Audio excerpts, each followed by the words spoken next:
Eles nunca saíram da mina, mas durante anos o governo jurou que eles simplesmente foram embora.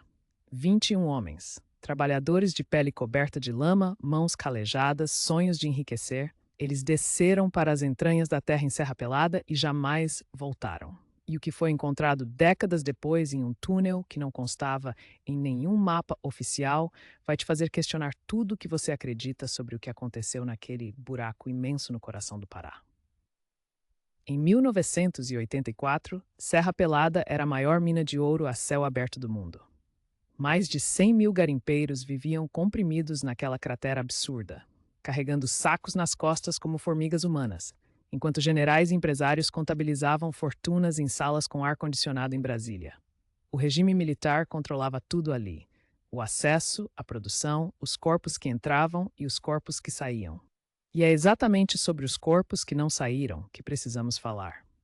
Segundo relatos que circularam por décadas nas comunidades garimpeiras do sul do Pará, um colapso estrutural em um setor proibido da mina, conhecido pelos trabalhadores como o Corredor da Viúva, teria soterrado 21 homens no início de 1984. Até aí, tragédias em Minas não eram incomuns. O que tornava este caso diferente, perturbador de uma forma que atravessa a pele, era o que testemunhas afirmavam ter visto antes do soterramento. Os homens não morreram por acidente. Eles foram trancados. Trabalhadores que sobreviveram àquela época descrevem uma noite específica em que um grupo de garimpeiros descobriu algo que não deveria existir: uma veia de ouro de pureza extraordinária em um setor que o exército havia declarado oficialmente esgotado. Ao invés de registrar a descoberta, aqueles homens decidiram manter segredo e trabalhar o local por conta própria, à noite, longe dos olhos dos fiscais militares. Alguém os delatou. E então, de acordo com os sobreviventes, a entrada do túnel foi selada por fora. Se você está assistindo a este vídeo e sente que está diante de algo que as pessoas precisam conhecer, considere se inscrever no canal e deixar o like. Histórias como essa só chegam até você porque existe uma comunidade que acredita que a verdade precisa circular livremente. O caso ficou engavetado, sufocado pela mesma máquina que sufocava qualquer coisa inconveniente durante a ditadura.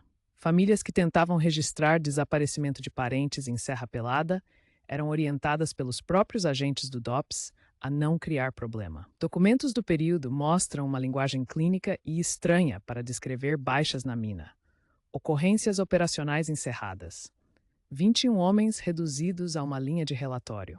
Em 2003, durante obras de reavaliação geológica da área, uma equipe de engenheiros contratada por uma mineradora canadense encontrou, a aproximadamente 40 metros de profundidade, uma câmara não mapeada. Dentro dela, os corpos.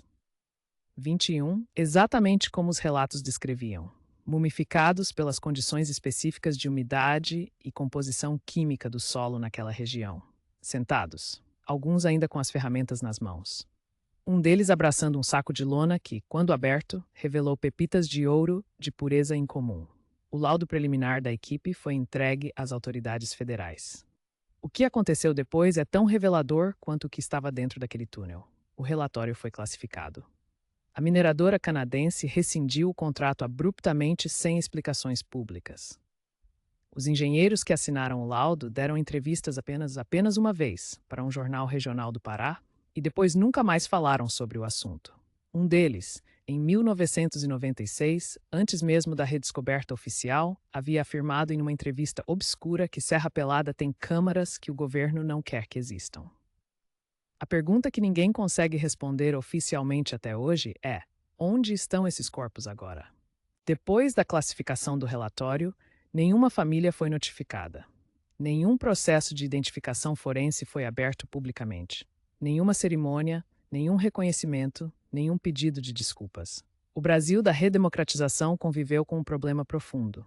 A transição política que ocorreu entre 1984 e 1985 não veio acompanhada de acerto de contas real com os crimes do regime militar. A Comissão Nacional da Verdade, criada décadas depois, documentou centenas de casos de desaparecimentos e assassinatos cometidos pelo Estado. Mas Serra Pelada, com suas especificidades e o poder econômico que ainda orbita a região, permaneceu uma zona de silêncio conveniente. Há algo que os historiadores que estudam o período chamam de arquivo da conveniência. É quando documentos existem, provas existem, testemunhos existem, mas a narrativa oficial simplesmente escolhe não olhar. Os 21 de Serra Pelada vivem nesse arquivo. Ou melhor, morreram dentro dele. O que este caso revela vai além de um crime específico. Ele ilumina a estrutura de como o Brasil lidava com a vida humana dentro das engrenagens do projeto econômico militar. Garimpeiros não tinham sindicatos reconhecidos, não tinham proteção legal efetiva, eram corpos disponíveis para o lucro e descartáveis quando inconvenientes. A mina produziu toneladas de ouro que financiaram projetos do regime, e produziu também 21 túmulos que o regime preferiu não assinar. A terra de Serra Pelada guarda outros segredos. Pesquisadores independentes afirmam que há pelo menos mais 2 câmaras não mapeadas na área. O ouro nunca se esgotou completamente. E a memória daqueles homens, seca e preservada pela mesma química que os mumificou, resiste debaixo da lama vermelha do Pará. Se este vídeo te tocou, se você acredita que histórias silenciadas merecem voz, se inscreve agora e ativa o sino de notificações.